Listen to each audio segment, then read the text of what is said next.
Uh, but I am a big believer in technology, and I'm a big believer in openness when it comes to the flow of information. I think that the more freely information flows, the stronger the society becomes. Because then citizens of countries around the world can hold their own governments accountable. They can begin to think for themselves.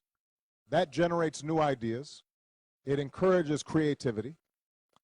And so I've always been a strong supporter of open internet use. I'm a big supporter of non-censorship.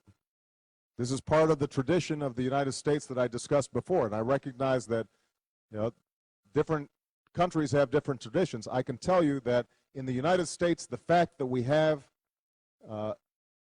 free internet or unrestricted internet access is a source of strength, and I think should be encouraged.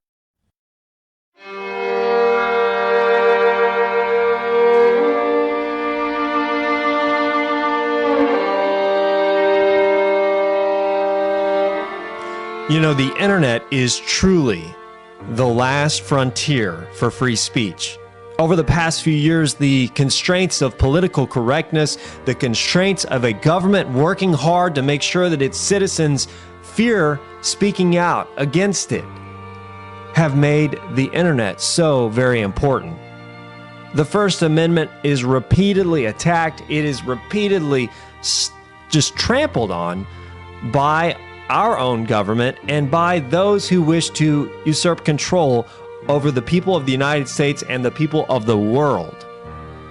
So on Friday, the United States Department of Commerce ceded its control over ICANN, which is the organization, it's the International Corporation of Assigned Names and Numbers for the Internet. It is the organization responsible for making sure that when you type in a web address, it goes to the right IP address, goes to the right server, you see the right website. It is a crucial part in managing the infrastructure of the internet. And the United States government, the Obama administration, has directed the Department of Commerce to cede control of this organization, which they have had a contract with since 2000. And, there have been other institutions that the United States government has controlled for basically the inception of the internet in this process.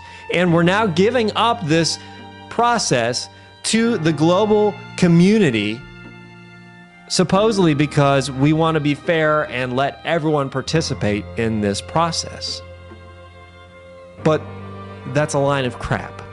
The real reason behind this, we can go back just months ago to last year at a conference in Dubai, where the United Nations International Telecommunications Union was present, which is basically the committee involved at the United Nations that wants to rewrite the rules of the internet so that they can provide deep packet inspection on traffic crossing the lines of the internet. They want to be able to censor and to monitor the traffic on the internet. They want to make sure that it lines up with, quote, the information that is consistent with international peace, stability, and security.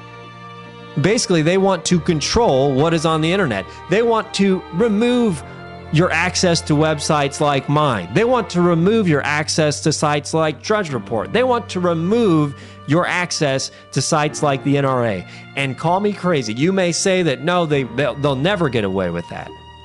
Well, who would ever thought that our government would have signed the United Nations Arms Trade Treaty, which many believe will, if you read into the language in a certain, if you really read through the language of the UN Arms Trade Treaty, you see that there is the ability to interpret that treaty and to have the UN controlling arms in our own country, to be able to control what arms we might be able to import, to be able to control what arms we may have, in certain environments inside of our own country.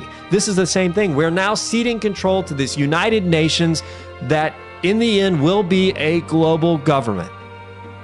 We are, a lot of times you may hear, if you ever listen to Alex Jones, you may hear him refer to the globalists. And I sometimes use this term simply because it's a pretty representative term of people in power that want to gain more power, they want to gain more money, and they want to control the globe. Globalists. It sounds a bit cartoonish at times, but it's true. And when people make references to our government being hijacked by globalists or being hijacked by people that aren't really of the mindset of, American sovereignty, they're not of the mindset of our Constitution, it truly shows when things like this happen. Our own government has given up this huge control we have over the internet, which is going to lead to censoring. It's going to lead to taxation. Even a former Bush aide with the Department of State said that while the Obama administration says it's merely removing federal oversight of a nonprofit, we should assume ICANN would end up as part of the United Nations. This is Christian Whiten, former Bush administration State Department senior advisor. He says if the UN gains control to what amounts to the directory and traffic signals of the internet, it can impose whatever taxes it likes. It likely would start the tax on registering domains and expand from there. So imagine this, when you go to GoDaddy and you want to register, your blog address or your do-it-yourself website, whatever it is. Maybe it's a site about a particular kind of guns that you're into. I don't know, whatever it is. Imagine going to that GoDaddy registrar service, or there's thousands of these things. But you go and you register your domain name, and there at the bottom there's a $25 tax to the United Nations. Imagine that. It's coming. But even worse than the tax and the fear of that is the fear of control, the fear of removing portions of the internet that the United Nations feels are offensive to people. That's the real issue here at heart, ladies and gentlemen.